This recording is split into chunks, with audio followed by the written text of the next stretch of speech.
I think yes, yeah. Yeah. Okay. So where we're talking, I think also other people, we're waiting other people to join. Dear colleagues and friends, very good morning or good afternoon to you all. This is Feng Jing, Chief of Asia Pacific Unit of the World Heritage Center. I'm very pleased to speak to you from UNESCO headquarters in Paris, together with my colleagues taking care of the periodical reporting for Asia Pacific.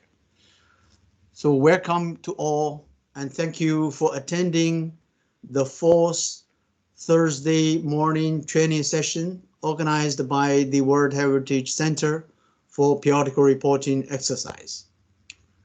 Let me start by thanking the national focal points and site managers who have registered on periodical reporting platform since the launch of the exercise on 1st October and have started filling out their questionnaires.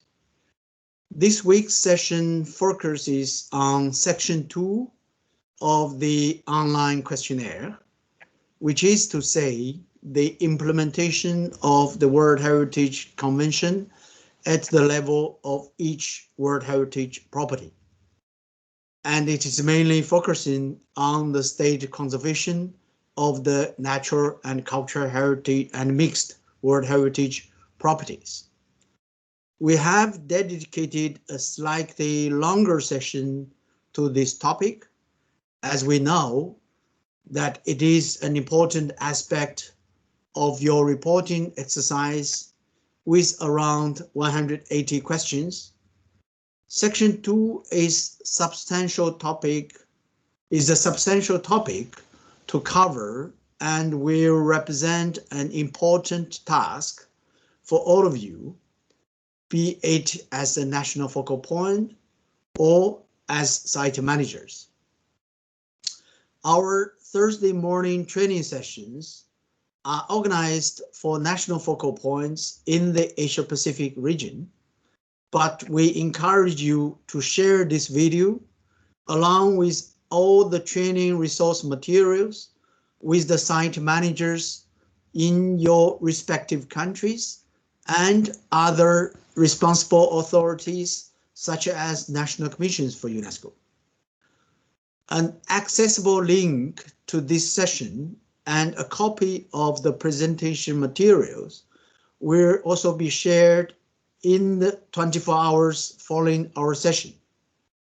We will go through the main topics covered in section 2 and look at some more complex questions in greater detail. At the end of our presentation, you will have the opportunity to ask any question you may have. I would like to remind you, all of you, that periodical reporting is meant as a state party driven process. In this spirit, we strongly encourage that you organize national workshops with the site managers in your respective countries. Of course, with full consideration given to the current health situation. We know that these meetings have proven very effective in ensuring engagement and coordination throughout the reporting phase in the other regions that have undertaken the third cycle of periodical reporting so far. In the coming weeks, we will continue to hold more in-depth training on the contents of the questionnaire, with the next 2 sessions dedicated to the sub-regional action plans, the Suwon Action Plan on 29th October, and the Pacific Action Plan on 5th of November. After this, we will move on to training sessions dedicated to specific topics such as the Outstanding Universal Value OUV, World Heritage Boundaries, factors affecting the properties, synergies between the conventions, and many more. Again, Thank you for your active participation, and I now pass the floor to my colleagues Michel Van and Valentino Etoile, who will begin by quickly reviewing the practical modalities of accessing and filling out the questionnaire. Thank you.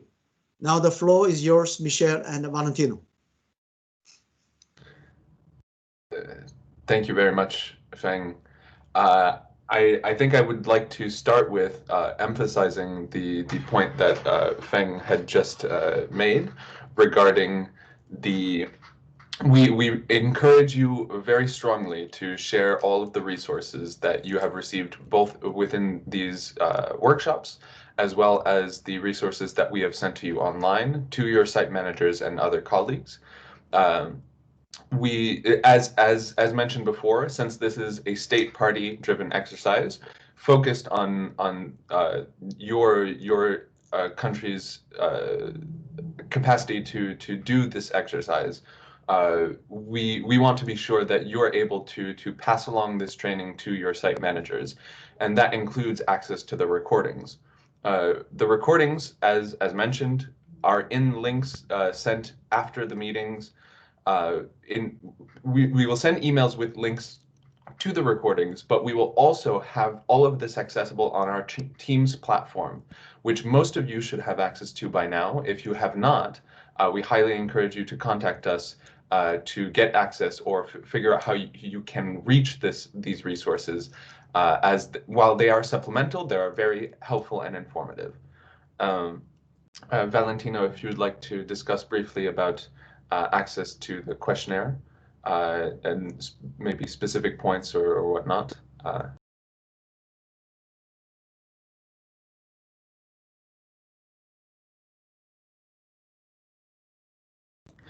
There's one person in chat who says, yes, I cannot access. So to be very specific, access to the Teams platform is focused on national focal points.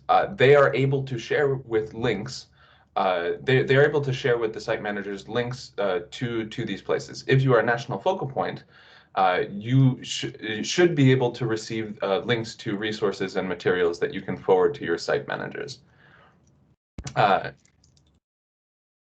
then if your national focal point has not reached out to you with regards to this, you are more than welcome to contact them, as since they are the focal point for the exercise, they can encourage you to do so. For everyone who is in this meeting today, the periodic reporting questionnaire is, of course, available at the following web address, as you can see in the presentation. This is where you should be able to do all of the material. This is where you are able to present and do all of the materials that you have gathered for the periodic reporting exercise. You should, at this point, all have access. If not, please send us an email so we can get you that access as soon as possible. Next slide, please. Once again, these are the very basics of how to access the questionnaire, which we have gone over last meeting, and I think it's worth to go over this meeting as well. Can your login information be changed? Yes, you can. Once you've received the access information and you have access to the questionnaire, you are able to go and change the information that has been inputted regarding your login and password. This can be changed at any time. The language of the questionnaire is in English and in French. If you are going to be working in the French version, or if your site manager will be working in the French version, please let us know as soon as possible, since there are some adjustments that we would have to make in this regard. Can you work on the questionnaire simultaneously? We do not encourage work simultaneously on the web platform. However, we do encourage cooperation off the platform. So if there are multiple components to a site, or if there are multiple actors who manage the site, we heavily encourage cooperation outside the platform and ensure that you get all the information that is necessary to do the reporting. Of course, please save, and I'll add another save. Please save your questionnaire. It's a very disheartening feeling to work on the questionnaire and have it disappear on you, whether it's our connection, your connection, anyone's connection. We want to make sure that you have inputted the information that you have and it is saved. So please save. How many questions? How long will it take?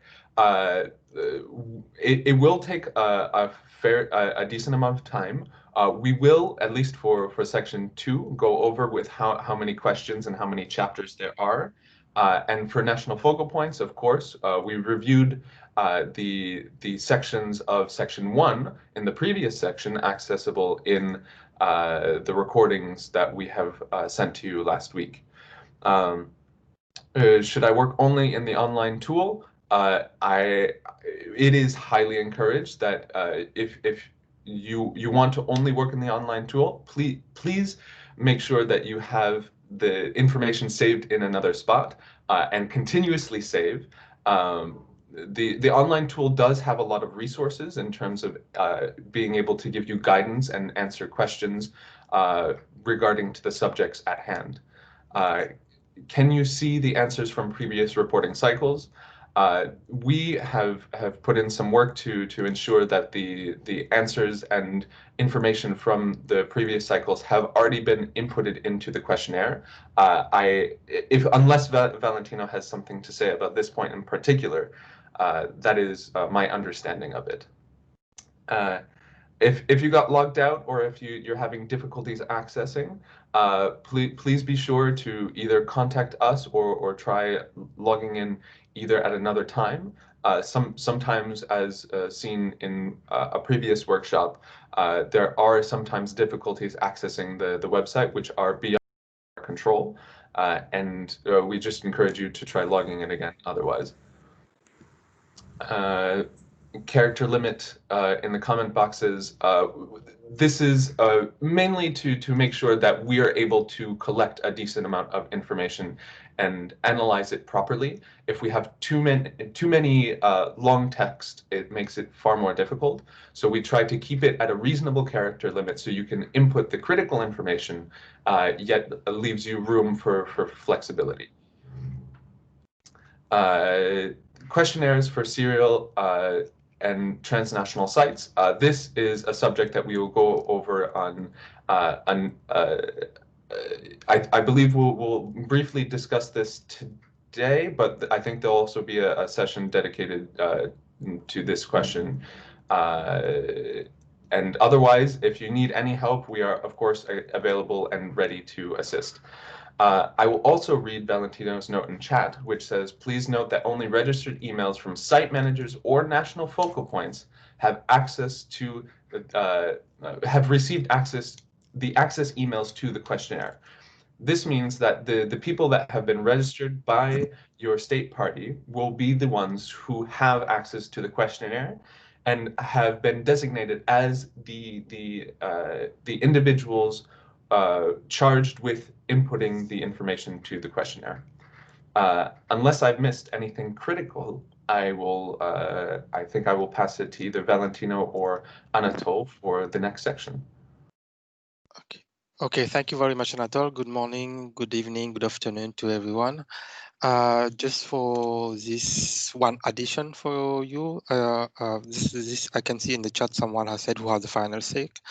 As you know, National Focal Points feeding section 1, but also has to review section 2 and submitted and validate and submitted questionnaire section 2. This is what we mean by who has the final say.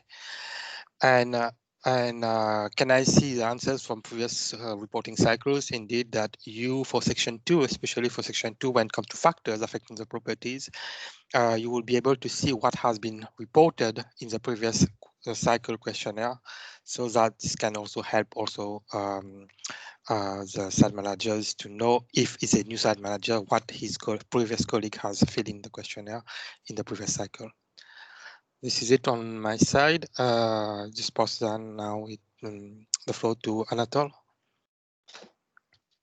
Thank you very much, Valentino. Good morning to everyone. I am going to go through, because I know that there are a number of site managers who have joined us today and who also consider this presentation later. So I will go through a very quick information on the background about periodic reporting, the structure of the exercise, how it looks, what you will encounter as you fill it out, and we'll have a quick look at the interface itself. Periodic reporting, as I believe Fang Meng mentioned earlier, is a statutory requirement under the 1972 convention, and it is done region by region every 6 to 7 years, and it occurs in essentially 5 phases. We are in the first one at the moment in Asia and the Pacific. So reporting in the regions, you have between now and the 31st of July to fill out the questionnaire with some deadlines in the middle that we will look into more detail at the end of the session. And Anatol, just yes. quickly, could you approach your mic? You sound a bit faded. Okay. Is this better? It is a little bit choppy, so I'm not sure what the connection issue may be. I would suggest everybody in the call, if you could please turn off your microphones and turn off your video. It will help the connection and allow for a clear and concise presentation. Thank you. Okay, thank you very much, Michel. So we are currently in the first phase. The second phase is the submission of the reports. Once all of the questionnaires have been submitted, they will be analyzed, they will be reviewed by the World Heritage Center and a number of experts. We will present the outcomes to the World Heritage Committee, along with the regional action plans, our fourth step, which have been formulated together between the expert group, the World Heritage Center, and the national focal points, in full awareness of the results of the exercise so far. So they will have access to the analysis, and based on this, we will all together work on establishing a regional or sub-regional action plans. And then for the period in between 2 cycles, which is our 5th step on our graph, you have the implementation of these action plans. We will have over the next 2 weeks short sessions on the 2nd cycle action plans to see what they look like, how they have been implemented, what is success stories and outstanding elements. And start already thinking ahead with the national focal points about what we can, how we are going to structure the 3rd cycle action plan. So, based on this, the exercise, the 3rd cycle of the periodic reporting exercise, covers a number of key areas. The most important one for section 2 of the questionnaire, which concerns properties, is state of conservation.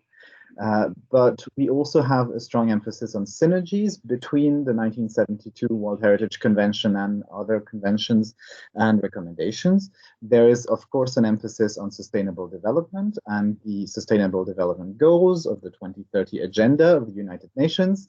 There are a lot of questions on governance in the questionnaire, on management, how properties and are managed at the local and national level, how the convention is implemented, and of course on capacity building. As I've mentioned, there are 2 sections to the questionnaire, a first section which concerns the implementation of the convention at the national level, which is filled out by the national focal points, and a second section 2, which concerns the state of conservation of specific World Heritage properties and the implementation of the convention at the property level, which is filled out by the site managers and verified and validated, and then eventually submitted by the national focal points. You've already seen the different web addresses. We'll see them again at the end of the presentation, so I won't spend time on that right now. The interface, let me try and see if I can share my screen with you. to see, which for some reason I don't have here. Okay, let's see. So the questionnaire, once you arrive as a site manager, should look as follows. You should have the periodic reporting questionnaire. You should be in section 2 and see section 2 only. If you're a national focal point, you will see section 1 followed by section 2 here. And here should be a clickable link. Now, obviously, I'm in a simulation mode because I'm not a site manager, but here you should have the name of your property that you can click. The interface itself is relatively simple. It's possibly the most important thing that I can tell you are 2 main points. If you click here on navigation, you will have automatically the complete list of chapters, which you can then open to individual questions, and which will take you to the relevant question each and every time. About where to find something, you can use the search function. And here, the top bar here shows you your progress. This is our demo questionnaire, on which we have clearly done very good work because we had 94% of completion. As you can see, there are 21 questionnaires, pages to the questionnaire, I should say. And quite possibly the single most important thing appears here, which is the save button. And I strongly echo what Michel has said earlier, which is to say that please use the save button liberally, both to prevent technological issues and also just to make sure that your answers are recorded. A little tip would be that if you are inputting text or comments along the way, and we'll look at the different types of questions in a minute, I would keep a record in a Word document just in case, so that you don't have to start again. If you type something, just take the handful of seconds to copy paste it somewhere safe, so that if it were to disappear for whatever reason, you can just enter it back without wasting any time. Let me return very briefly to our presentation. Go, which of course is going to restart from the beginning. Okay. So once you have access to the platform, you will be able to fill out the questionnaire, and you will be faced with a number of different questions, to which we will get as soon as we have reached this. The interface also has a number of guidance tools, which you can see here in the presentation. As you can see next to the question number, you will always have a little guidance tab, and that will open a number of items, including what you see on the screen here, a list of key terms. This is related to a separate publication and is extracted from a separate PDF, which is the list of key terms, and it is integrated into the platform, so that all of the terms that are used in a specific question, you have a definition under this question, an official definition from us, and you have the possibility of checking we will see it when we are on the live questionnaire. You always have some guidance element for most questions to explain what exactly is requested. And if you have any questions beyond that, don't hesitate to relay these to the national focal points or to us at the World Heritage Center or to our field offices and all of our partners. In terms of different types of questions, there are, as you can see, a number of them. You will have confirmation questions, which are very simple. You are asked to confirm or suggest modifications depending on the situation on pre-filled information by clicking the correct options. So either validate or update, for instance. You see the little yellow boxes that if you validate, that is the information that we have pre-filled. That is very straightforward. If you wish to update it, you will have guidance on whether or not this is possible. And if it is not possible in a straightforward way, what are the steps that need to be taken, especially for statutory changes, such as names of properties and surface areas and so on, which are all reviewed by the advisory bodies and submitted for approval to the World Heritage Committee. On all of these questions, some guidance is provided here. As you can see, yes.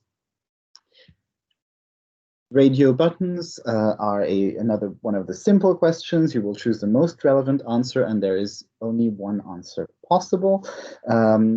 And you can fill in when there is an other field that is available to you. You also have checkboxes in the questionnaire, such as question 532 that we see on the screen, which is, please indicate which of the various management tools listed below are used to help protect the property. There's more than one that can apply, so you can choose as many as you wish. You will also encounter something that's sometimes a little bit more complex, which are rating scales. Many of them are between 0 and 4, so there are 5 different levels. Question 618 that I chose as an example, which is considering the management needs of the World Heritage property, please rate the availability of professionals in the following disciplines. You have a list of disciplines, and you have the rating scale from 1 to 4 to say that they are, no professionals up to a great availability of professionals in one specific field. Rating scales can be relatively simple or a bit more complex, but in essence, that will always be the case. You will have a legend above every table telling you which rating applies to what. So you always have a legend about how to rate with every table, and please read them carefully. It does help with the accuracy of the answers. You have items where you can provide information, where you can add it. As you can see here, it is information that needs to be filled out. And in the little red box, you can see you can always add additional items when the button is present. This is usually where we take information that we do not necessarily have on file, that may have changed since the last cycle of periodic reporting. In the case of this example, it's legislation and other measures that are not included in the pre-filled parts above, and so you would have the opportunity to fill these out. You also have open comments, which are limited in terms of number of characters. The limit will appear when you start filling it out, but that are also very useful here. There are no rules other than character limitation, and you can provide additional information to the questionnaire. We have, on average, tried to make the questionnaire relatively straightforward to fill out in terms of how the question looked like. That facilitates a numerical analysis and a statistical analysis at the end, but we also wanted to make sure that you had spaces to provide comments in free text format, essentially, for specificities of things that are not fully encompassed by the questions themselves. You will also be asked to provide the occasional numbers and percentages. Some of them are very straightforward, such as in the example of question 616, the distribution of men and women involved in the management, conservation, interpretation of World Heritage properties. And you have some slightly more complicated percentages, such as question 611, which is a question of funding sources, which is probably one of the slightly more research-intensive questions for you. And you will, when you go through the questionnaire, you will see you have plenty of time to go research it, but please do so as precisely as possible. It is actually very helpful information for us, but it may require a little bit of in-depth digging. You will also encounter grids and tables in various formats in the questionnaire. For instance, question 2.7 asks you to indicate levels of cooperation at property level between designations under different conventions or programs. And you will see for every convention and program the 1954 Hague Convention and its second protocol, the Convention on Wetlands or Ramsar Convention, be asked to rate using excuse me, using radio buttons the level of engagement, and then you also have slightly more complex tables, such as this is an excerpt from one of the more time-intensive parts of the questionnaire on factors affecting the property, where you have a number of things to put in. You have a radio box for relevance, you have ratings, you have checkboxes, and radio buttons for trends. So the questionnaire, as you can see, encompasses a number of different questions, including multiple choice questions, which is quite a lot of them actually, where you choose what applies best to the situation pertaining to your properties for the options provided. One of the important parts will be priority assessment questions, which are in direct response to previous answers that you have given, where you are asked to come back on these, prioritize them, and provide comments on them. I believe I have another example, for instance, here, which is from chapter 12, which we will come back to in a moment, where you are asked to rate factors affecting the property that have been highlighted as priority items and provide information. So these are assessment questions based on previous answers that you have provided. So this is more or less everything that in terms of types of question that you will be looking at. There are 15 chapters to section 2, as you can see, covering some very simple topics and some more involved questions that will require more reflection, that will also require consultation, and will require you to reach out to various other bodies, to civil society, and to gather data. So we like to estimate that while the questionnaire itself can be filled in essentially a couple of days, it actually takes about 4 months to gather the data, make the necessary contacts, and obtain the information that is needed to do this work. So upfront is quite easy, but the data gathering and ensuring the validity of the answers that you provide is obviously the most important and time-consuming part of the questionnaire. And that's the time that you will not spend on the online questionnaire itself, but preparing to answer. We'll go through the questionnaire chapter by chapter, bearing in mind that there will be a number of sessions following this one, which will be accessible to all of you, both national focal points who are invited live to these sessions and for site managers for whom the videos and the presentations are accessible after the fact via their national focal points. Because there are some complexities that we want to give a little bit more than a couple of minutes to in the questionnaire, but this is an overview of everything that is in section 2, and then we will move on from there into more detail over the coming weeks. There's a schedule that is being finalized.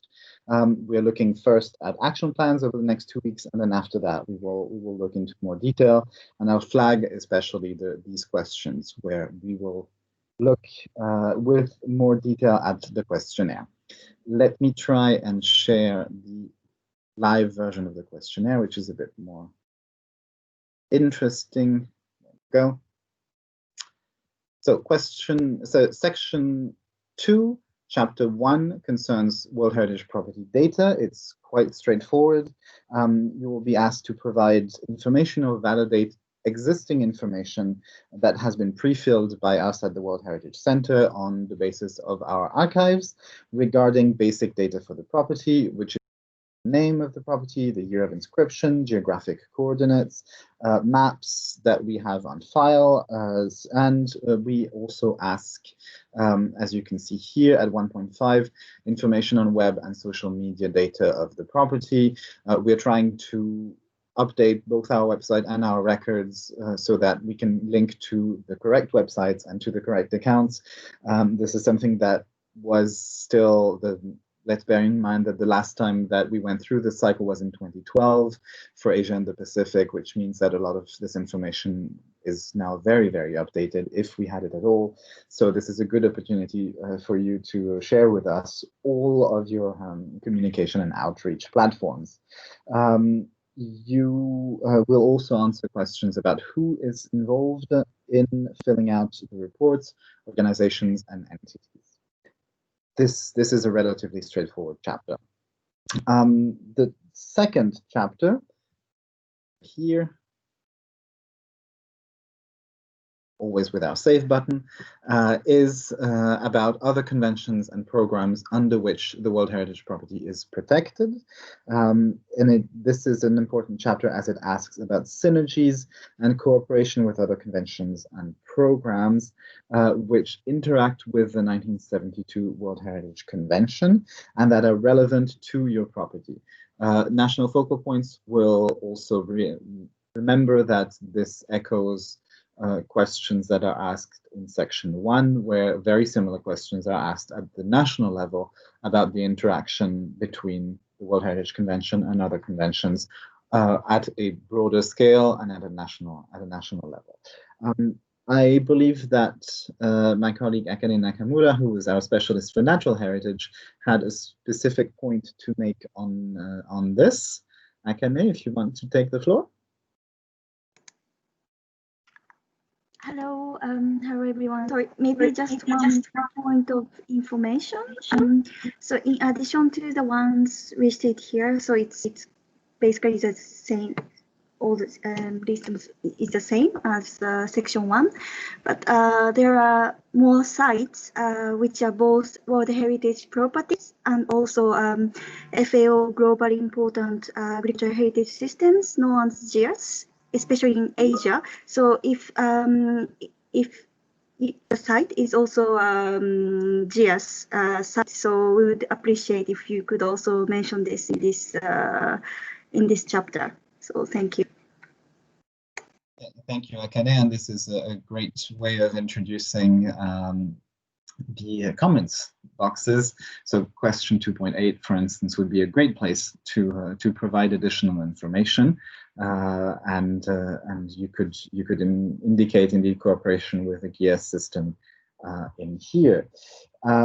So it's a relatively straightforward chapter. As you can see, they're mostly radio button questions, and with a couple of added comment possibilities. If we go back to our navigation, you will see that our next chapter is one of our key ones, which we will have a specific session on, which is on Statement of Outstanding Universal Value, and which gathers information on the attributes of OUV, their current condition, and the trend that this condition is in since the last cycle of periodic reporting. And I would like to go back, if I can, to our presentation for this one, because I have a couple of points to make. So as I said, we have a special session planned on this because it's the core concept of the World Heritage Convention. It's something that is obviously at the center of reporting on the properties and the state of conservation, and I think it deserves more than a couple of minutes. But in short,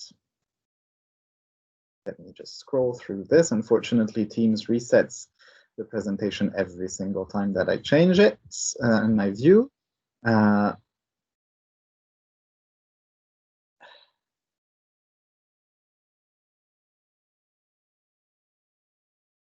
But in essence, there are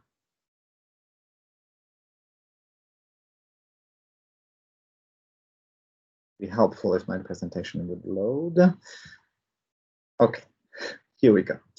So there are 5 great tenets and important elements that constitute altogether outstanding universal value for a property. It is, of course, first and foremost, the criteria under which the property was inscribed by the World Heritage Committee. And the World Heritage Committee has adopted for the overwhelming majority of sites, either at the time of inscription or for properties inscribed earlier in the history of the convention, as part of a retroactive exercise, statements of outstanding universal value, which detail the criteria, but also the authenticity of the property, its integrity, and have a specific section dedicated on protection and management requirements. All of this forms the statement of outstanding universal value. Just as a reminder, OUV is defined in the operational guidelines for the implementation of the World Heritage Convention as the cultural and/or natural significance, which is so exceptional as to transcend national boundaries and to be of common importance for present and future generations of all humanity. And that is the absolute core concept of our World Heritage Convention. And as a small reminder to everyone, you will be asked to provide information on this. For natural World Heritage properties, there is no criterion of authenticity for obvious reasons, but for every reporting cycle so far, we have had some cycles and some properties where suddenly natural heritage had additional elements of OUV. So please just be aware, but we'll go back to this on more detail. You will be asked to identify attributes of outstanding universal value. We will go back on the question of attributes in detail during the session. You will be asked also to not just identify them, but rate their level of conservation in 4 main groups, where you have the choice to say that these attributes are preserved, which is to say that they are essentially intact, that they are compromised in case there is some loss of alteration of them, that they are seriously compromised, which is that many aspects of this attribute have been lost, or that they are entirely lost, which is to say that they are essentially no longer there, which is a situation that we hope to find in the fewest of cases. The attributes of OUV will be subject to a bit more discussion, but essentially it is a breakdown of what constitutes the outstanding universal value and how it can be measured and identified at the site level. That is one of the 2 chapters, I would say, where the greatest amount of attention will be required on your part, which is why we dedicate more time to it in the coming weeks. The next chapter, chapter 4, is the other big chunk of work and concerns the factors affecting the property. It is by far the largest chapter, and it collects vital information about the issues that affect your property and have the potential to affect the property in the future, either positively or negatively. A large list of factors is presented to reflect all that can affect a property, and you may find, obviously, that some of the factors are relevant and some of the factors are not. That is entirely normal. And as you can see, the list of factors which is equivalent to the list of threats and factors that is used for the state of conservation database on our World Heritage website. You can see on the presentation the link where you can find this, which is whcunesco.org/en/soc. That is where you have the complete history of the convention with regard to state of conservation of inscribed properties. There is a list of 13 main chapters for these factors, and I believe that there are 73 in total. And you will be asked to report essentially individually on all of them, say whether or not they are relevant and to what extent they are relevant.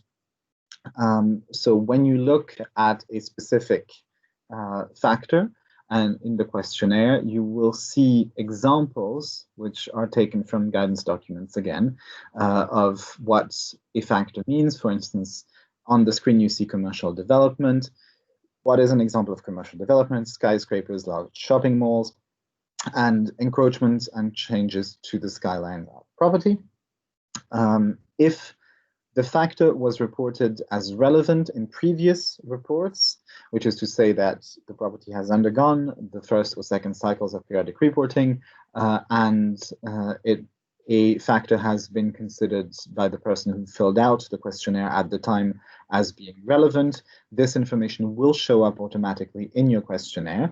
And then underneath all of this, you will do your own assessment to say whether the factor is relevant or not, and how it impacts the property. Is it a positive impact or is it a negative impact? Is it current or potential, which is to say, is it affecting the property today, or do you think that commercial development might be a factor affecting the property positively or negatively in the future? You will be asked about the origin of the factor. So is it inside the boundaries of the properties or outside of these boundaries? And you will be asked about a trend, which allows us also to see from cycle to cycle how factors affecting the property are evolving. In accordance to or according to the site management levels and the national focal points. And you will be asked whether the trend is decreasing, stable, or increasing. So for instance, if you feared that commercial development would become an increasingly negative factor in the future, you would say that it is relevant as a negative potential impact inside the property with an increasing trend. As I said, there will be an entire session dedicated to the questions of factors as well, that is separate from the session on OUV, as this is quite an important work, and I'm sure that there will be a number of questions that are raised as you fill it out as well. So we will try and address these together with experts, with our advisory bodies, and our Category 2 centers, and the colleagues from the field offices as well, just to see how to best answer any questions that may arise as you start filling this out. I would strongly encourage that you look at Chapter 4 as early as possible so that you have questions ready if you need them answered, or so that you already are familiar with that part when we do this session. This will help us all rather greatly. All of this work will give you a factors summary table, which in turn will show what you have put for every factor. This is just a quick summary for you to see what you have put in. It's quite a lot. It unfolds over a lot of different pages in the questionnaire. So this sums it up at 4:15 for you, just to see what you have inputted so far. And you will be asked to rate and to prioritize these factors in link with Chapter 12, and we'll go back to it in a moment, because the two chapters are linked. The summary and conclusions at the end will ask you to come back to this and prepare actions to respond to the greatest threats to the property. But more on this in a minute. You will also be asked to do a little bit of prediction regarding the state of conservation of each attribute of the property approximately 6 years from now. So this would be the beginning of the next cycle. This relates to the attributes that you've identified previously, and you will have to indicate whether they are preserved, whether they're compromised, seriously compromised, or lost. It's the same rating scale as you have used in Chapter 3. So once you have done all of this work, you aren't quite halfway through yet. You still have protection and management of the property. This is a relatively straightforward chapter with a lot of questions, but actually it does fill out relatively quickly. You'll have to give information on practical issues of management at your property and rate the effectiveness of the protection, the management, the monitoring of outstanding universal value. The questions in the chapter mainly concern boundaries of World Heritage properties and buffer zones, whether they are known and recognized, and if they are adequate to maintain the outstanding universal value of the property. I would also like to point out that we have planned a specific session on boundaries. This is a thorny issue in a handful of cases, and this is one that has always led to a lot of discussion between us and states parties and at the committee. So we are doing a refresher on boundaries and all questions related to boundaries in the coming weeks. I don't remember which week exactly, but it is on our schedule. The schedule will be shared with you shortly. But we are doing these sessions every 2 weeks on Thursday mornings to address specific issues like these once we have done the exercise that we're doing right now, which is to go through the entire questionnaire with all of you. And you will as well in this chapter be asked to provide information on legislation and other measures developed to protect the World Heritage Property. And I believe Akane had a comment as well on questions of boundaries.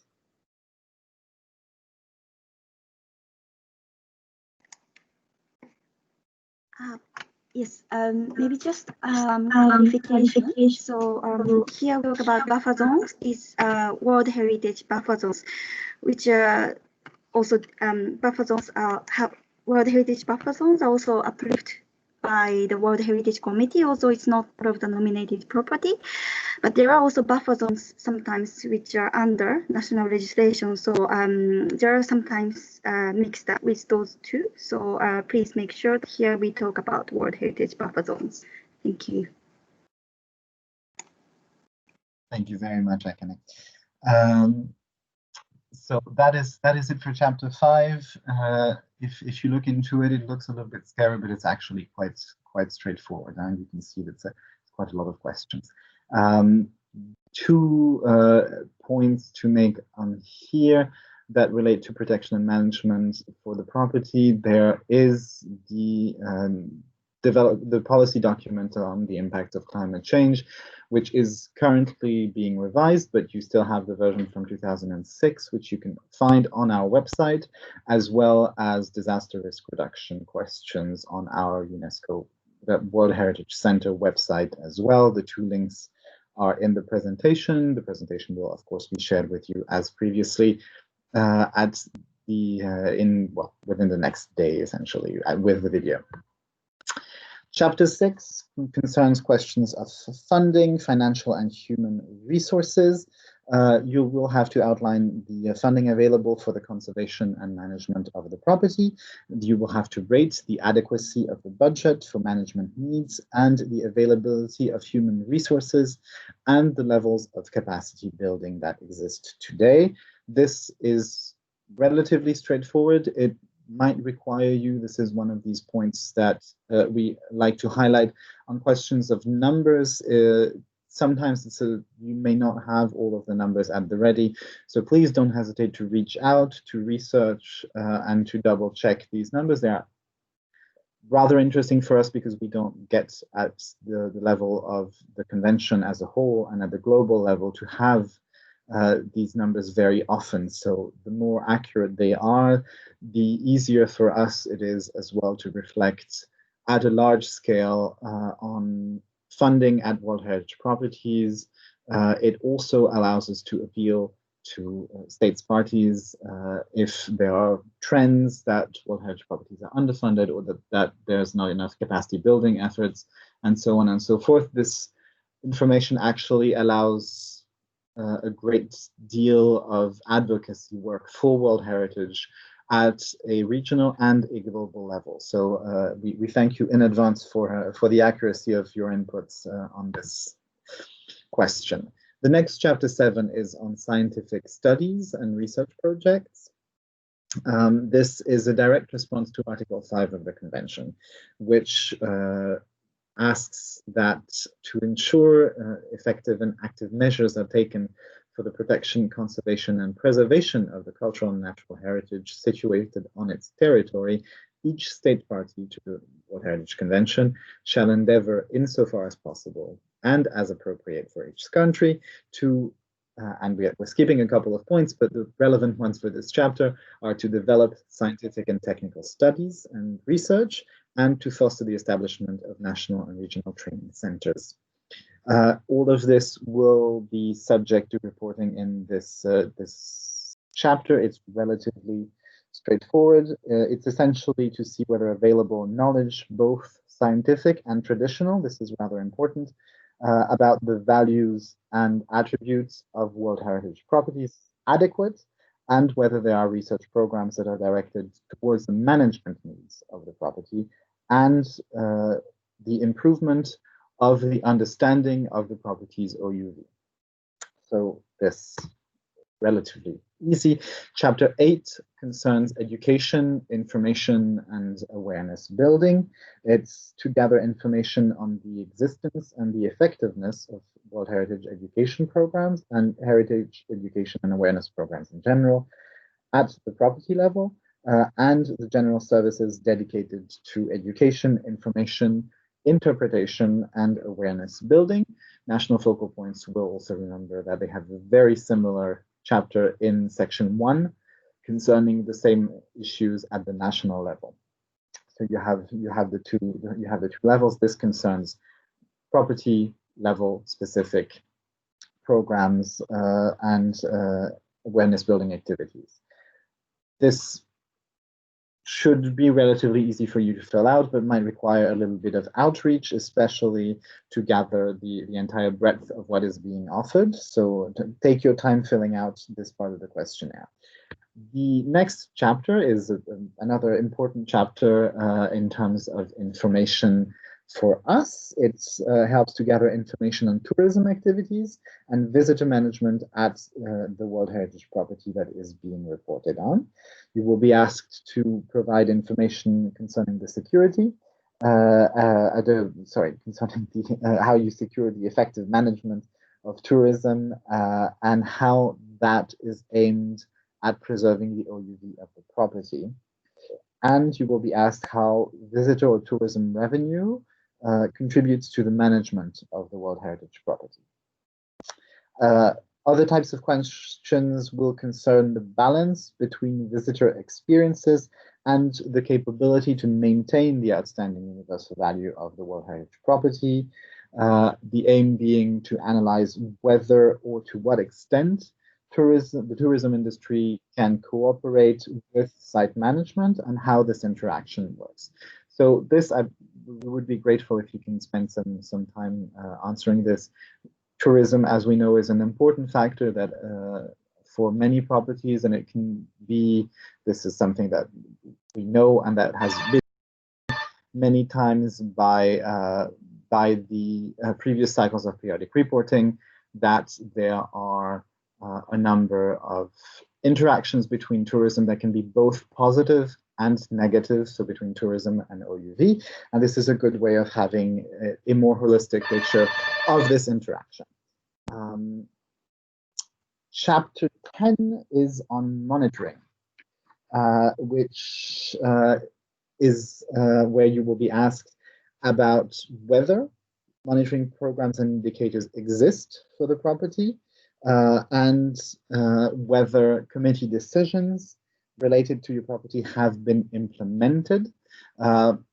There is an increasing number of World Heritage properties that are under review by the World Heritage Committee, and that results in decisions and in monitoring requests, and therefore you will be asked to provide information on this.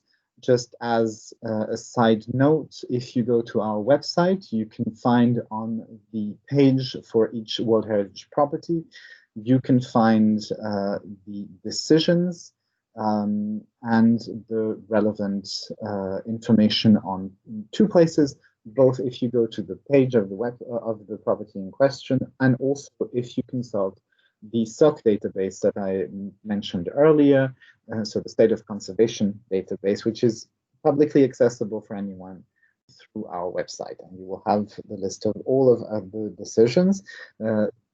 Information is fed into this from existing statutory documents as well, and that is, that will facilitate your reporting essentially.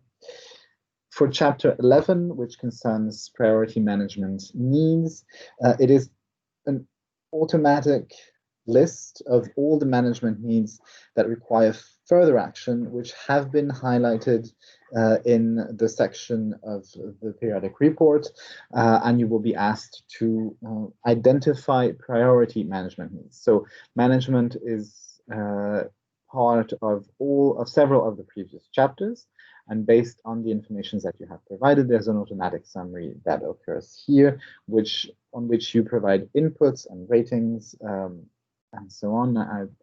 I'm always mildly afraid of leaving my presentation because but I think this benefits from a live view. Otherwise, it's quite abstract. So let me try and show you chapter 11 here. So as you can see, this is our demo questionnaire for mystery property.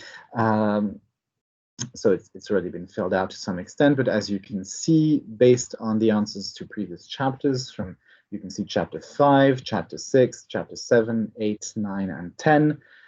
You can see all of the points related to management have been picked up, and especially the ones where it was indicated that the situation was not optimal or that there was some room for improvement. And your job at the first question is to identify which of these points have priority and to tick the boxes here on the side and to identify which ones are priority assessments. You do not need to necessarily, as we have done in the demo here, to identify all of them. In fact, as you can see at the bottom, you get 10 to choose. You get 10 priority management needs. And if you have more, then the questionnaire will tell you that you have too many. And as always, when you change pages, you can see here, you are asked to save, and you always want to save your changes time and time again. This takes us to chapter 12, which is summary and conclusions, and which emphasizes the most important positive and negative factors, which have been highlighted in this section of the periodic report. This is where another summary table arrives. You may recall from chapter 4, where we said that you identified factors that affected the property. These are reflected here, and you have highlighted the most important ones of them, and you will be asked to provide further information on the actions that will be taken on these. So, for instance, the question from which the factors originate is recalled here. Question 410.1, storms were indicated as a factor affecting the property. You will indicate which criteria and attributes are affected by this. So this would be criterion 2, for instance. You will indicate which actions are taken or are planned to be taken. You will indicate what monitoring tools are implemented or planned to address this factor, and in what time frame it is planned to undergo this monitoring or to address this factor. You will indicate who is going to implement this, so which will be the lead agency, and you have some space to provide additional comments. As you can see, there are picked up elements from and factors from a lot of different levels of the questionnaire. You can see in our demo, for instance, it was a lot about environmental impacts and climate change, and you will get a summary of the management needs as well to fill out, which will be auto-generated. I believe that our demo questionnaire doesn't show any, but if there are any management needs that have been identified at chapter 11, you will also have the opportunity to provide similar information about them here. And that leads us then to the conclusions on the state of conservation of the property, which is the third part of this chapter, and which will ask you to rate the core elements of OUV based on the analysis that you have just undertaken in this chapter, and to see, for instance, whether authenticity, if it is applicable, for instance, it has been lost, is seriously compromised, is compromised or preserved. And the same is asked of you for the integrity and overall for the outstanding universal value of the property. And you will be asked as well about the property's other values, which is to say, what goes beyond the outstanding universal value, and that are which is slightly outside but still directly impacts the property and its OUV without necessarily being part of it. This is an important point that we'll go back to in more detail as well during training on this. So if we move on, we will get to chapter 13, which concerns the impact of the World Heritage status. This is to rate the impact that an inscription on the World Heritage List has at the property level.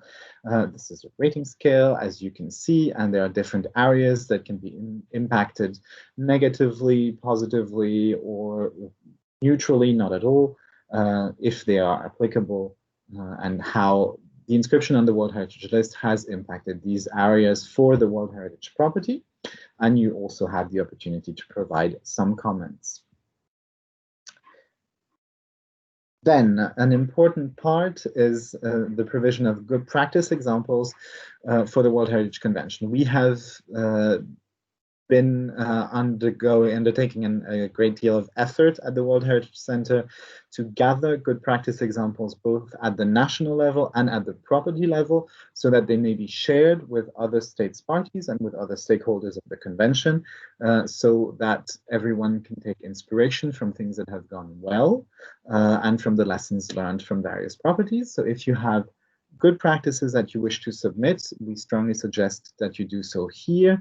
You can describe the good practice in question 14.1 briefly, and you can indicate in 14.2 which topics are covered by this example, which are, as you may recognize, the core areas of the questionnaire and of periodic reporting, which is to say sustainable development, synergies between conventions, state of conservation, management, governance, and capacity building. And you pick which one or which ones it is relevant to. It is unlikely, I would say, that it would be as in the demo questionnaire, where all of them are selected. And you submit this as part of the questionnaire. We will then review them and we may come back to you for more information about them. But if you have good practice examples, please feel free to share them. It is really a big project for us to build a resource for everyone to have good practice examples, so that we can encourage, in the spirit of international cooperation, and exchange of good practices between stakeholders of the convention across regional divides, and so that really you have the possibility within our World Heritage family to learn from one another and to share what has worked and what may work somewhere else in a property that may share characteristics with yours, even though it is located on the other side of the planet. And with that, we reach the end of the questionnaire with the last chapter, which is the assessment of the periodic reporting exercise itself. You will be asked about the format, the content, and the process of the exercise, including how data is generated and used, and the training available, and the materials that were made available to you, and how these helped you in the process. Obviously, this is to be filled out at the very end once you are done filling out all of the questionnaire. So that takes us there, and then the last page, you have a summary based on your answers of the actions that will require formal consideration by the World Heritage Committee. This is not so much a question as it is a helpful tool for you to see whether anything that you have indicated, these are the the confirmation questions where you have ticked update, that cannot be updated simply by submitting information, but that require formal submissions to the World Heritage Committee. You get a summary table of that for your information here. This is also very useful for national focal points to see where work and formal submissions may have to be planned for the next, in view of the next committee sessions. And finally, you have comment boxes at the end on recommendations for the questionnaire itself. And we finish with the last of the questions, which is to say to thank you for having spent the time and filled out the questionnaire. One last point before I hand over to Valentino, who will take us through lessons learned from other regions. APA is the third region to undergo this cycle of periodic reporting, so we have already gone through a number of very positive experiences and a couple of warning signs that we would like to put in early. My only point on the questionnaire itself is here. If you click here, you can export very easily your answers. This can be very useful if you want to save your data. You can export either the full version of the questionnaire or the short version of the questionnaire, and you can export it as a PDF or as a Word document. And that can be very useful, and I would strongly encourage that you do so once you have finished or close to finished answering all of the questions. I will hand over to Valentino briefly and come back to you with questions of roles, responsibilities, and timelines before we open the floor for questions. Valentino, the floor is yours. Thank you very much, Anatol. I can hear myself. We can hear you just fine. Okay. I'm going to share my screen with you. Okay,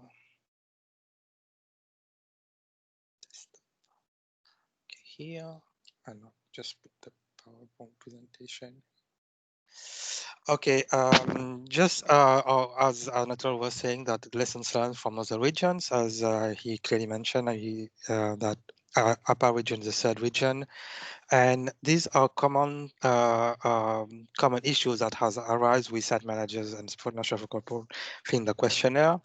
As you know, and we'd like to share it with you, as you know that you can use pages, as Anatol already mentioned it, but I will go briefly on it. Please use also navigation.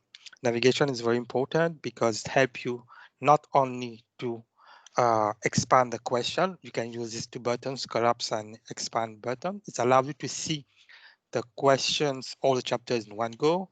And it's also help you with this small arrow to unfold one chapter and to see within the chapters which are the questions that you have not answered. As you fill in the questionnaire, you will notice that there is a small green tick which inform you that you have fully answered the chapter. So when you do that, so you don't need to go back to this chapter, to this question again. This helps you also to go directly, like for example, in chapter 1, that you know that question 1.4 on maps has not been answered. This helps you also to do that quickly. Many site managers had difficulties in finding which question has been answered, because as you can see on the top, you have the progression button, and they always found that the question not filling 100%. So basically, we will strongly recommend you to use the navigation button and to expand chapters by chapters to look which question, so that you can go directly on these chapters. Another point is about time management. We will also recommend you to fill in the questionnaire as soon as possible. Section 2, as Anatol has just presented, section 2 is quite extensive, containing more questions and sub-questions than in section 1. So question at the third level there is 230 questions to be precise, not mentioning that when you are assessing the factors, you are adding more questions in chapter 12. Therefore, we will recommend you to pay attention to the early completion deadline of 31st of March.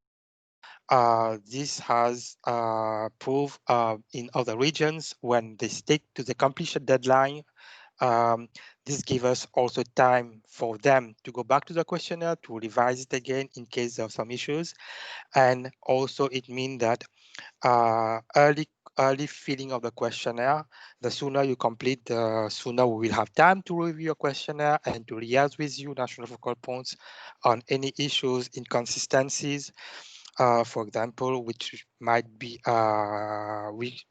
found within section 1 and section 2, especially on synergies and within the among conventions, because sometimes we have noticed in other regions when they fill the questionnaire, some site managers are not aware of all the convention or designation under which the property is inscribed. So this is also good for us to look at all your questions and come back to you in order to liaise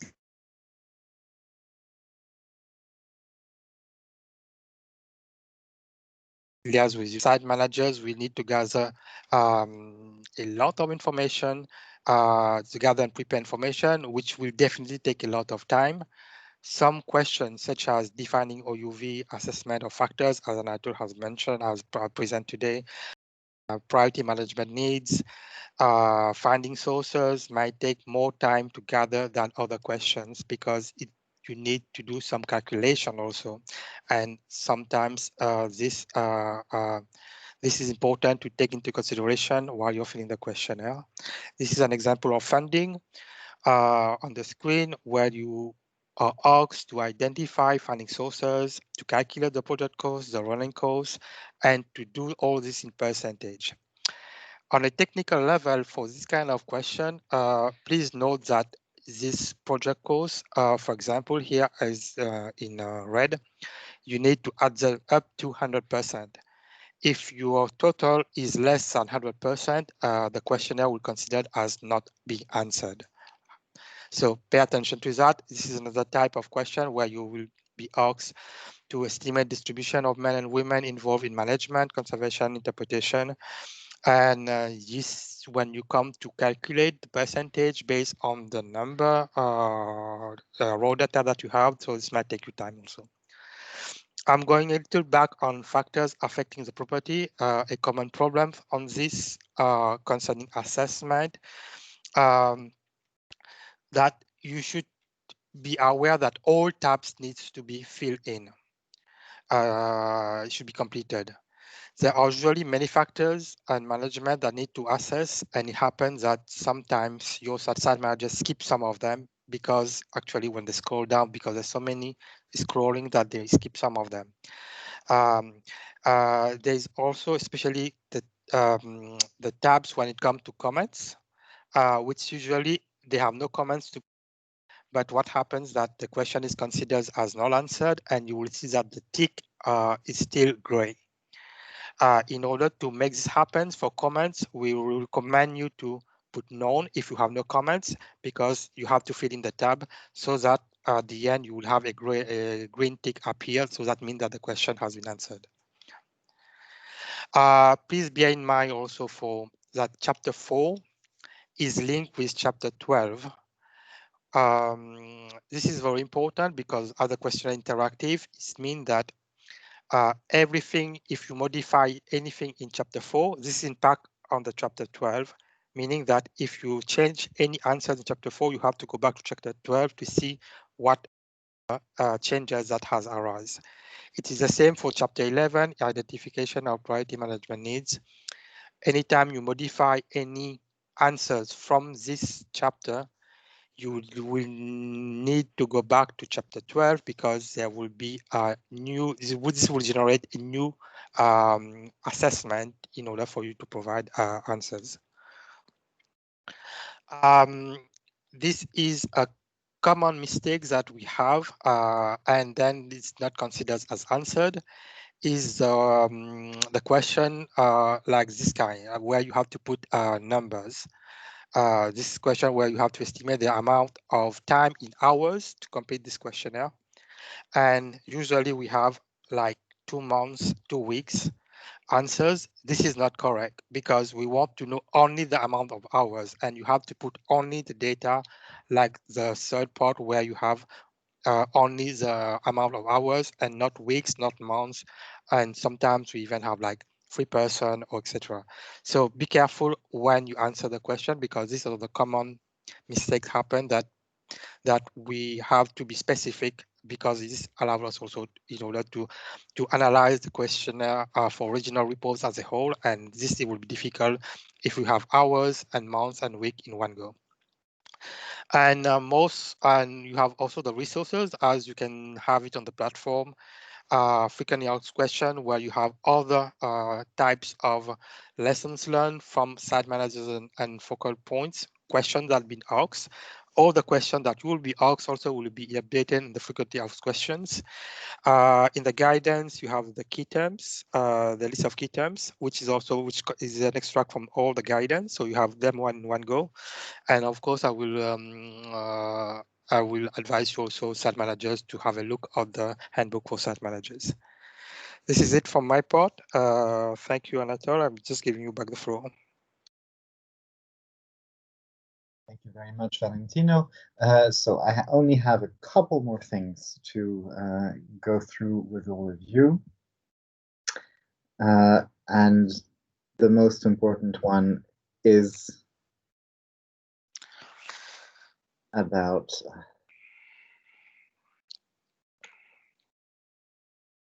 the roles and responsibilities in periodic reporting. So apologies if this is obvious to many of you by now, but so section 2 concerns site managers.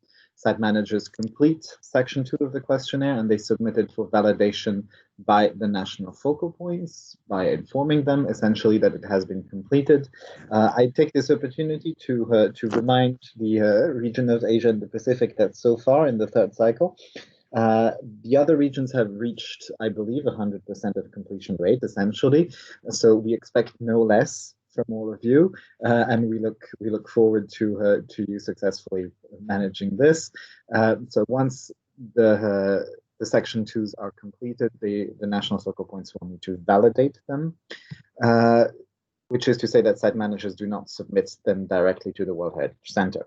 National focal points have completed their section 1s. They validate the section 2 questionnaires for each and every property in the state party, and they submit the questionnaire to the World Heritage Center. Now, we coordinate the exercise. Obviously, we provide guidance and training materials, and we organize all of these training sessions as well and share them with you.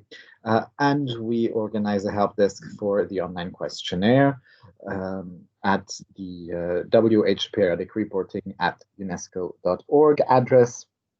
And through for national focal points, we have a Teams platform where they can share any questions that they may have, any issues that they encounter.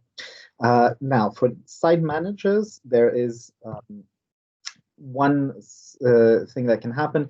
National focal points can lock a section 2 questionnaire. That is usually when the section 2 is considered complete and that it has been verified so that it cannot be amended anymore. This is obviously something that is done very close to submission. But if, as a site manager, you wish to make amendments on a locked section 2 questionnaire, please contact the national focal point or focal points that are in charge of reporting for your state party. They are the ones who have the capability to lock or unlock the section 2 questionnaires. There are 264 properties in Asia and the Pacific at present that are concerned by this exercise. So you can see that it's quite a momentous task to get through all of these questionnaires. And we thank you very much for your active participation and engagement. We have set up in this exercise 2 intermediary deadlines. So the exercise started on the 1st of October. It ends on the 31st of July of next year. But in the meantime, there are 2 deadlines. Now, for national focal points for section 1 of the questionnaire, we strongly encourage you to complete as much as possible by the 31st of January. And for section 2, for site managers and national focal points, as they need to have a look as well, Please complete as much as you possibly can by the 30th of March. This will allow us, our advisory bodies, our Category 2 centers, our experts, our field office colleagues, to have a look at the questionnaire, see if there are any issues with the answers provided, if any questions do not appear to have been properly understood. This will allow us to raise any questions that may arise. This also greatly improves the quality of the submitted answers because we get to evacuate a couple of misunderstandings that may have happened. It's a long questionnaire with a lot of different aspects, so it's easy for something to have somewhat been misunderstood or filled out inaccurately or with the wrong information. And so this allows us to catch this early and to have a better analysis at the end based on all of your answers.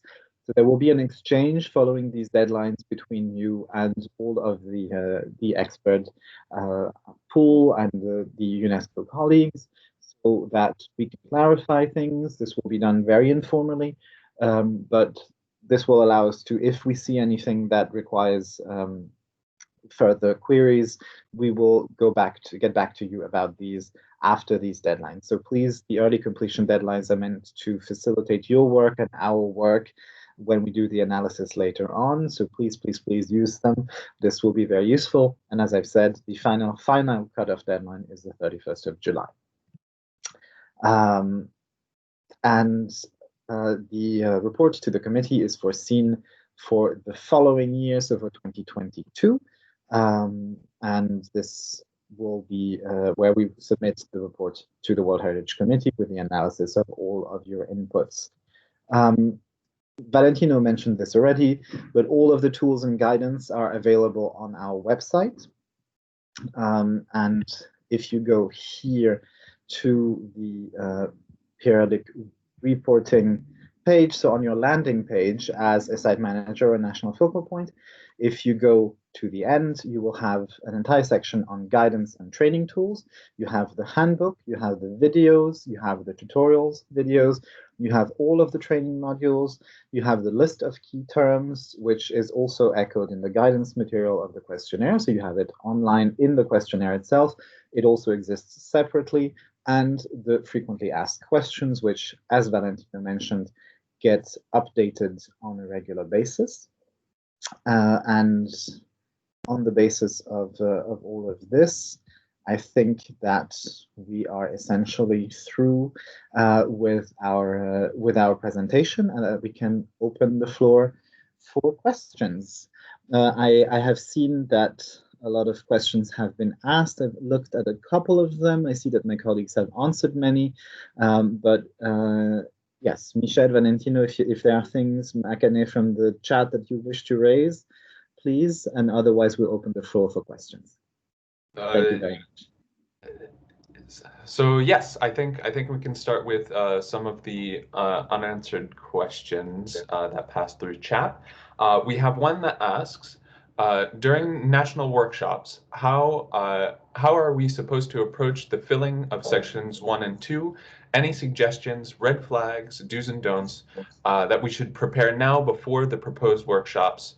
If we could share our experiences from the first and second cycles and possibly the other regions.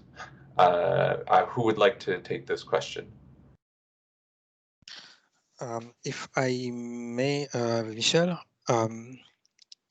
in other regions, you should know, as Feng also mentioned it earlier, that this is a state party-driven exercise, and it's up to national focal points to see what is the best way of gathering the national focal site managers and filling the questionnaire together.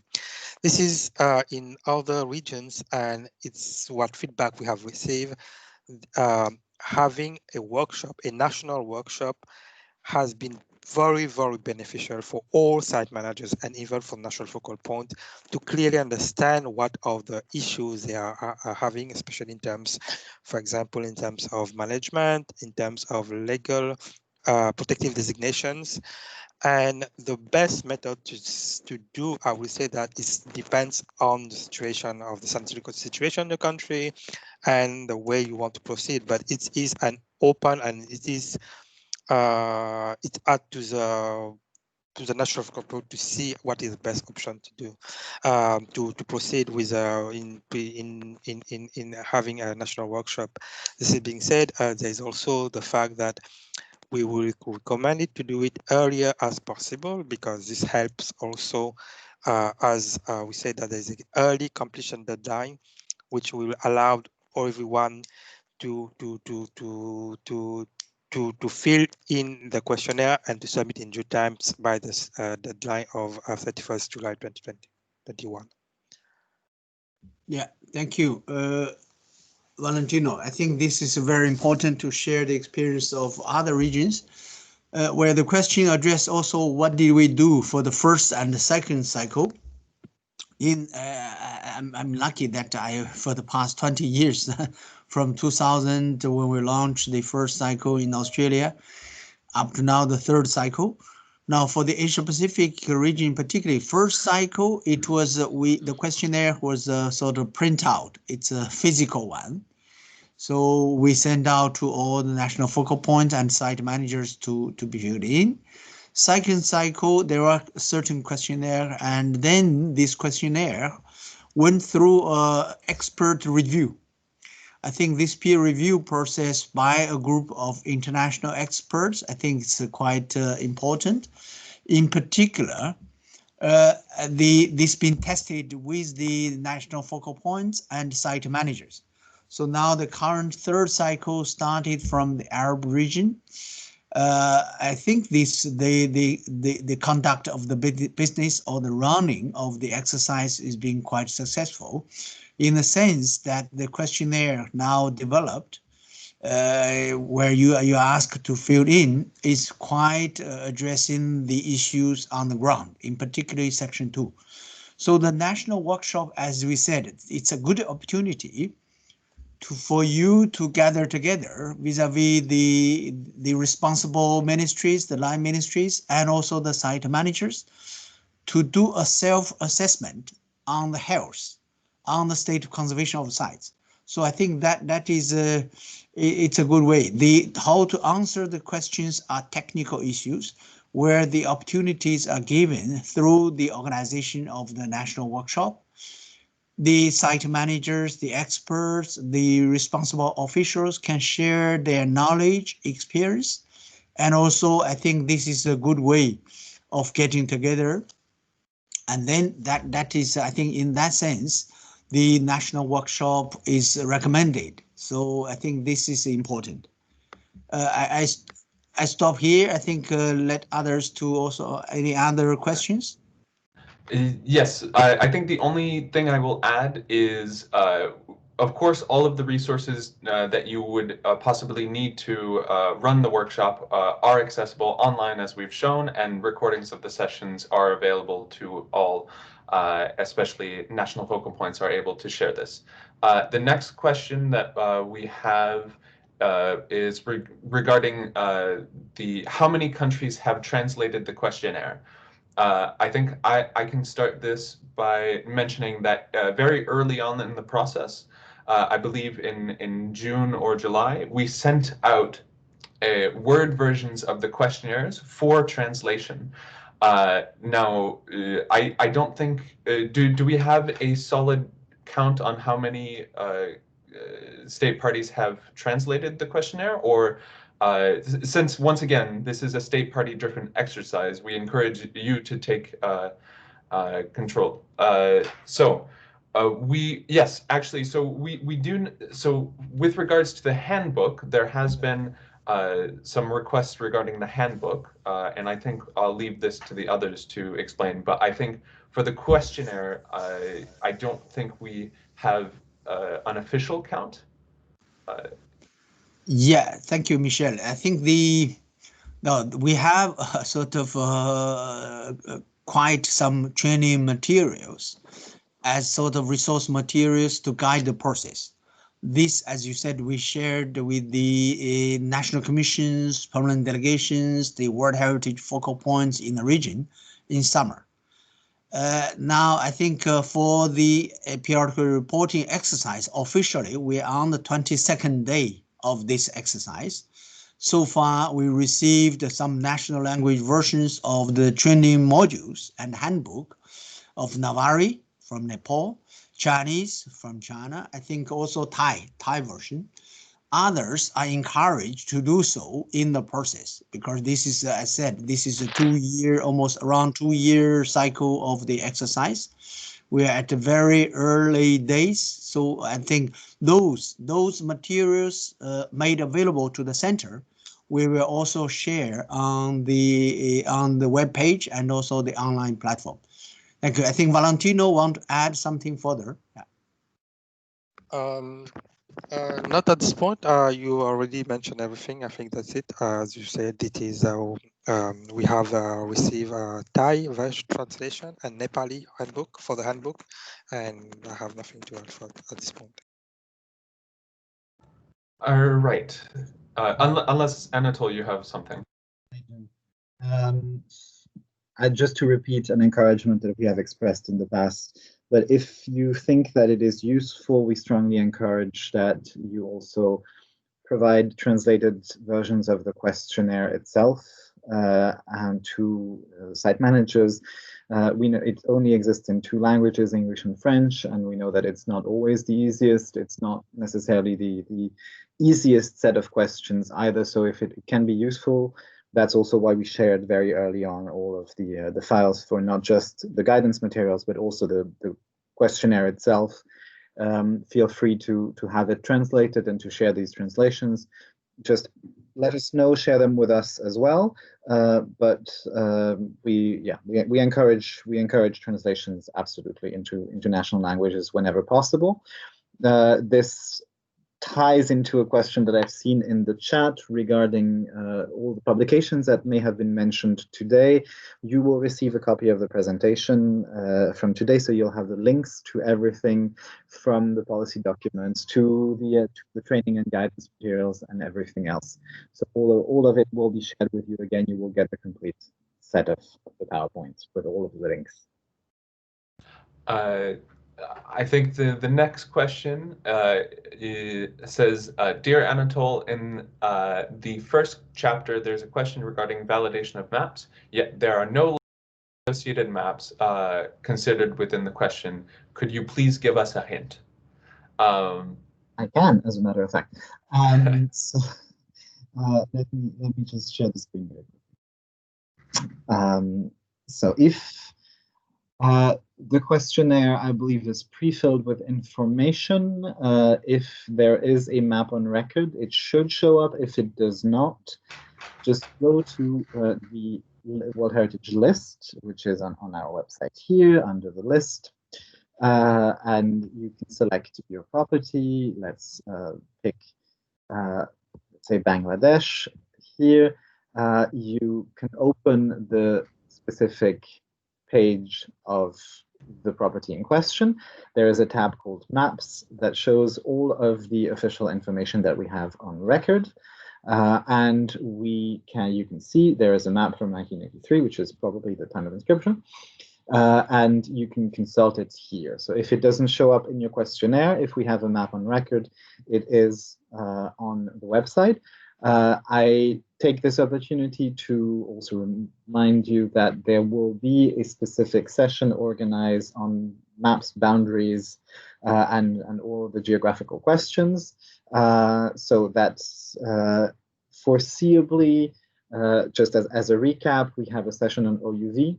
We have a session on factors affecting the properties. We have a section on maps and boundaries. We have a section on a session planned on natural heritage and natural heritage reporting, on synergies with other conventions. So there are a number of topics, of the thornier topics of the questionnaire, that will have their own Thursday morning session dedicated to them to help you through the process. But please do look at the questions and try to begin filling out as much of the questionnaire as you can. You can always go back and change or adjust your answers after the sessions.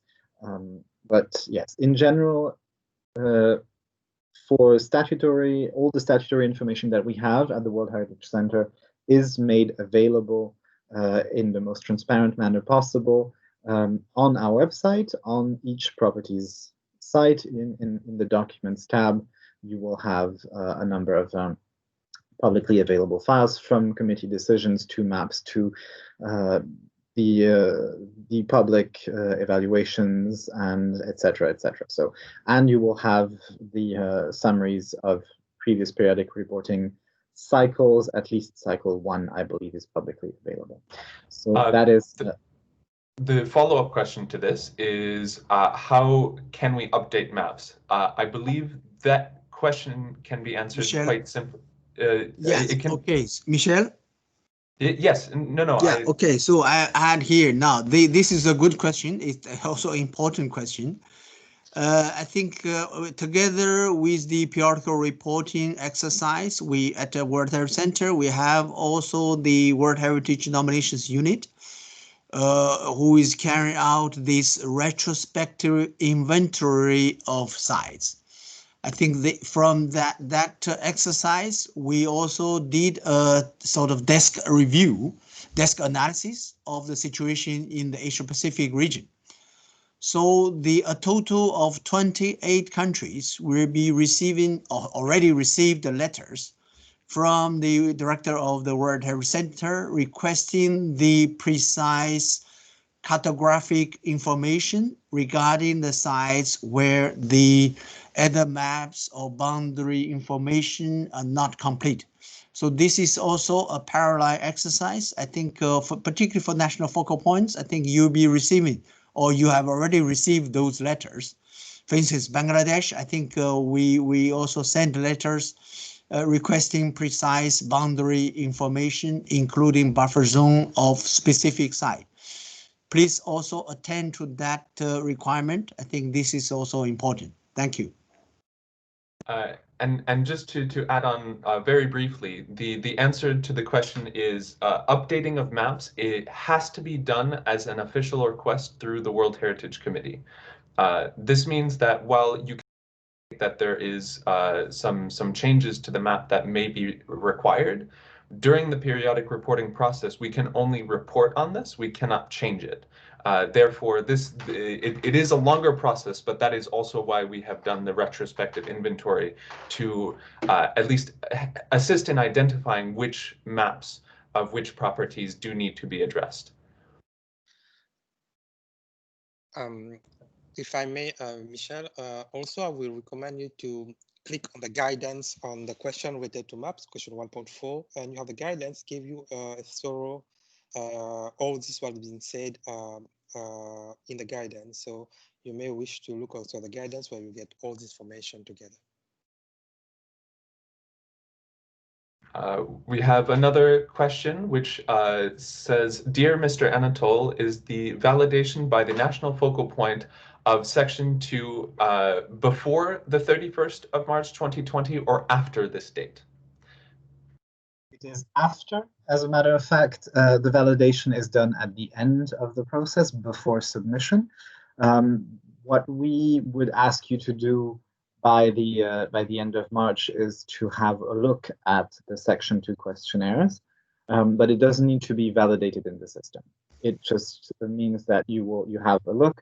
You can discuss finer points with the site managers as it gets filled out.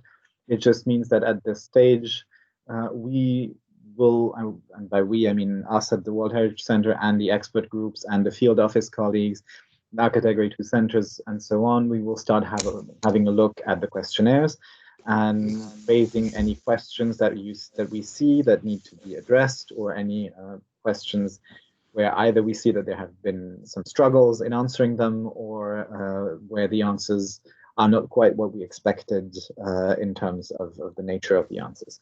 But the formal validation happens at the end before you submit the question, or at any point whenever it's ready. If you're ready to submit the questionnaire in March, then that's also fine with us. We're never going to stand in the way of full completion, but it is not required until the end of the process. Mm-hmm. Fang, I see, Fang, you had something to add?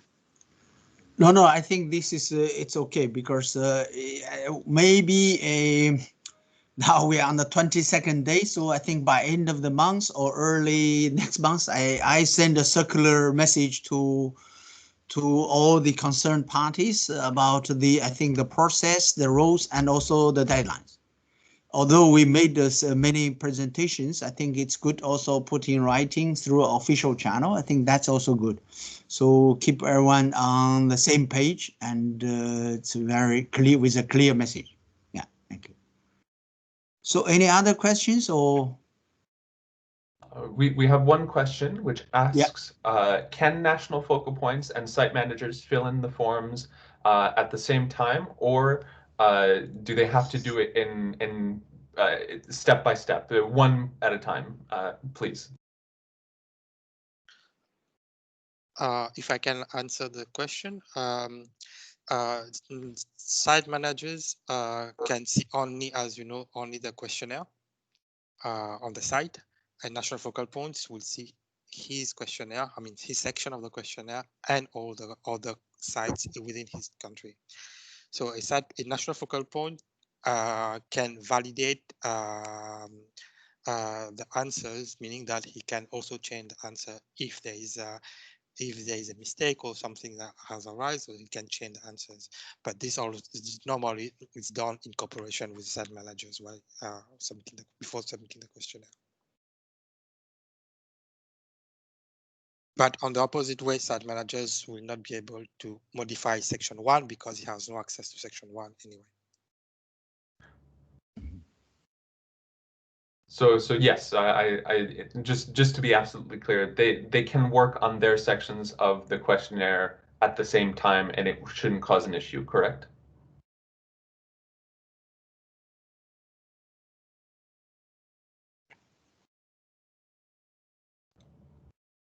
Okay.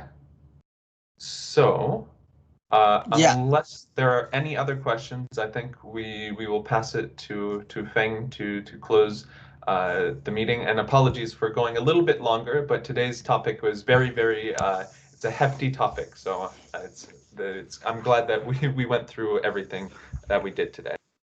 Yeah, thank you. I think Michelle and everyone, it's really again, I think thank you for the active participation. It is indeed a training session with comprehensive information. I would say following the training modules, you got a quick review of the different types of questions from Anadol with a focus on those requiring outside and substantial inputs. Please ensure that you use this opportunity as an effective self-assessment through periodical reporting and to honor the treaty obligation to the World Heritage Convention. And we hope that with this, there will be less sites on the review through the reactive monitoring process and less SOC reports to be reviewed by the World Heritage Committee. Because I think Section 2 is of particular importance for the site managers as well as for the national authorities responsible for the protection and the management of those sites. It is important to emphasize that information to be shared with site managers, and the national workshops are essential for those states parties with large numbers of World Heritage sites inscribed on the World Heritage List, and the essential role for the verification by the national focal points. I think these are the questions also being raised. Through this training, thanks to Valentino, we could also review the lessons learned from other regions. And I hope that this could be beneficial for your filling of the questionnaire. With that, I think we'll stop this training, the 4th training session, and we also have many others to come in the weeks to come. Again, I also encourage the national focal points and also the responsible authorities try to make available the training materials and other things first for dissemination, and also ensure the translation into national language versions to help the site managers through this process. Thank you. Have a nice day and all the best wishes. So, yeah. Bye bye. Thank Yeah. you. Bye bye. Very much. Thank you so much. Bye bye. Thank you. Bye. Bye bye. Thank you. Bye bye.